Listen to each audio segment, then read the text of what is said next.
আপনার কাছে কত আছে? 20 টাকা আছে। মানে এটা দিয়ে মাছ কিনবেন? মাছ কিনবা? 20 টাকা দিয়া? 20 টাকা দিয়ে মাছ হইব? হইবো। হ্যাঁ, হইবো। তাহলে বড় মাছের দিকে যে তাকায় আছেন, এদিকে আসেন।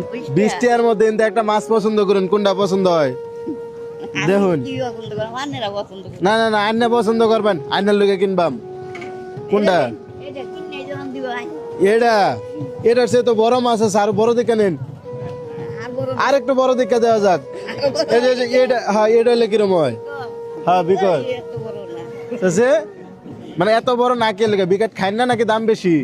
দামে লাগে না, আনে টাকা রাখে লাগে হাতটা। মানে আমার টাকাটা কেন হারতাম বা কেন খরচ করতাম, হ্যাঁ। সমস্যা নাই। এই মাছটা যদি আইনে তুলা দেবার ফাইন, তাহলে এই মাছ আইনে রে বাজারে সবার সামনে করে দিলাম। এই মাছ যদি তুলা দেবার ফাইন, মাছ আইনে তুলা দিন দেখি সবাই।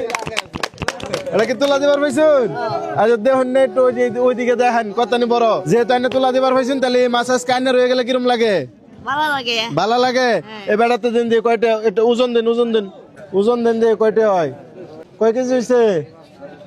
4 কেজি 440 গ্রাম। 4 কেজি 440 গ্রাম। তাইলে 1550 আনে যে মাছটা পছন্দ করছেন বা যেটা তোলা দেবার হয়েছিল, এটা 4.5 কেজির একটা মাছ, 1550 টাকা দাম হয়েছে।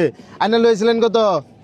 আমি 20 টাকা কইছিলাম। 20 টাকা লইছিলেন। 20 টাকা দেয়া এই যুগে বড় মাছ পাওয়া যায় না, গুড়া মাছও পাওয়া যায় না, বুঝুন। 20 টাকার গুড়া মাছ আছে বাজারও, কি কোন? আচ্ছা এই